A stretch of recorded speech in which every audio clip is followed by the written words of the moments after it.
Well, I am Nicole Rush, and I came to Beach House due to some medical issues, I guess is how I ended up in the situation that I'm in. Believe it or not, I have been a corporate America kind of professional forever.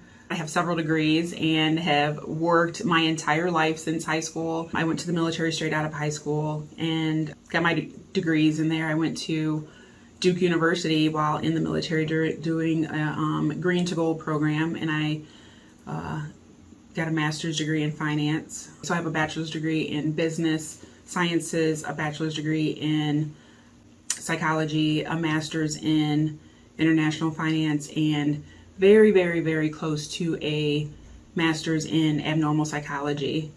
I love school and learning, so if I could be a professional student, that is what I would be. So every time the military has offered me money to go to school, I have taken advantage of that.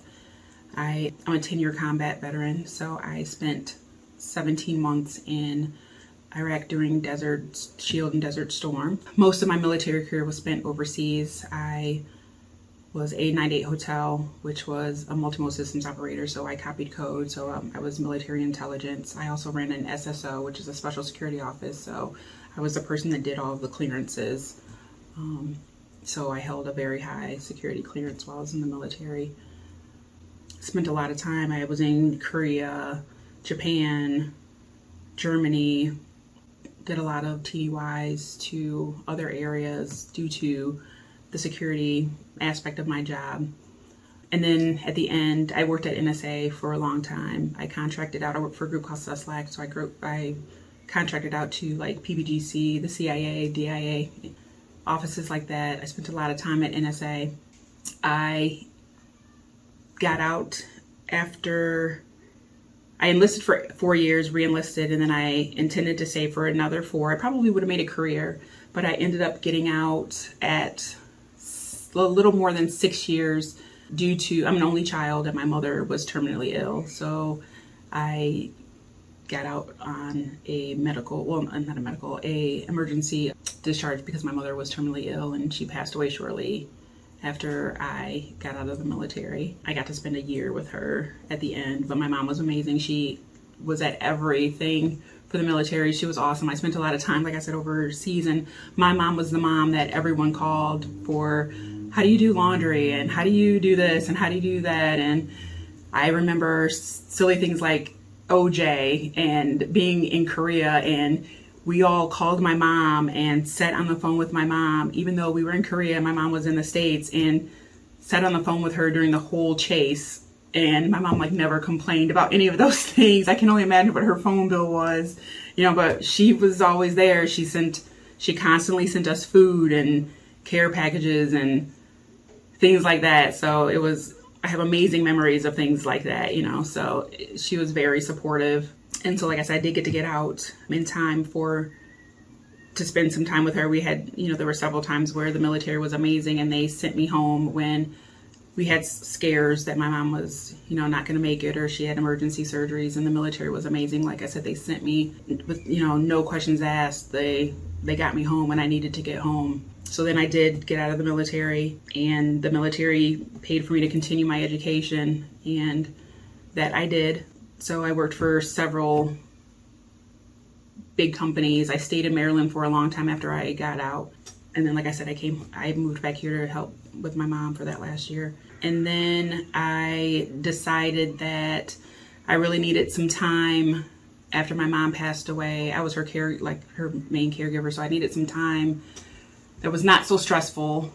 I was a senior analyst at OI for a while, and it was stressful. I did a lot of traveling and things like that, so I decided I wanted to stay home. So I ended up going to Sunshine Children's Home, and I worked there for,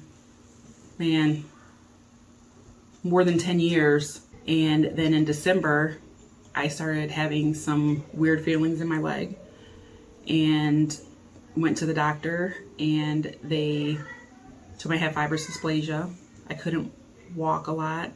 They were afraid that if my leg broke, which it could with just a step, it would shatter and it would be devastating. There would be no fixing it. If that happened, they would have to amputate.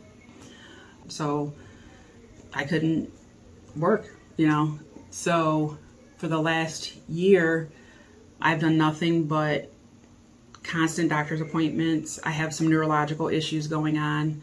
During that, they found out that I had rheumatoid arthritis and some other issues. I have crutches for pain management.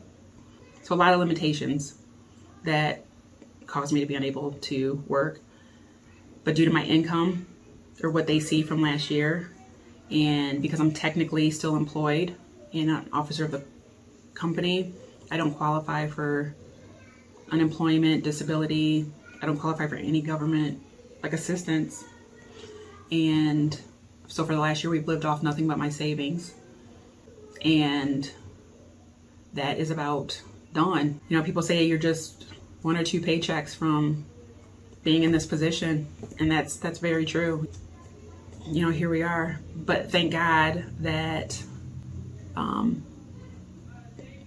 I just happened to walk into the VA, and I talked to them. They sent me to a social worker, and she just was amazing. She was she called this person, they called that person, and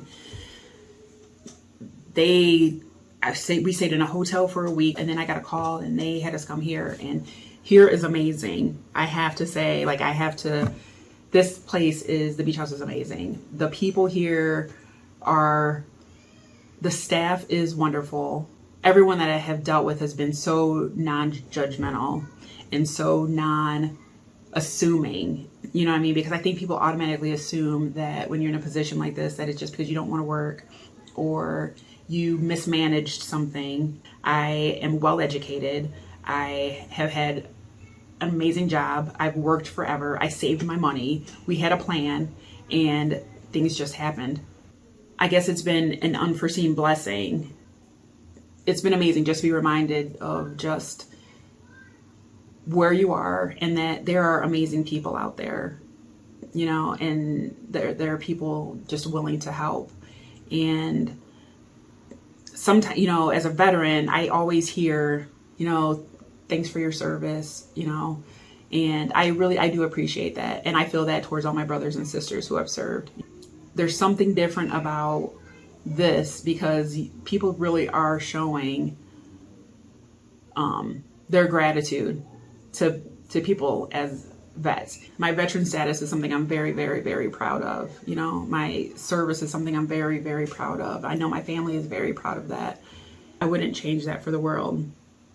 But I'm also proud of the people who have supported me, not just my family and my friends, but the people that I didn't even know. That makes me very, very proud. So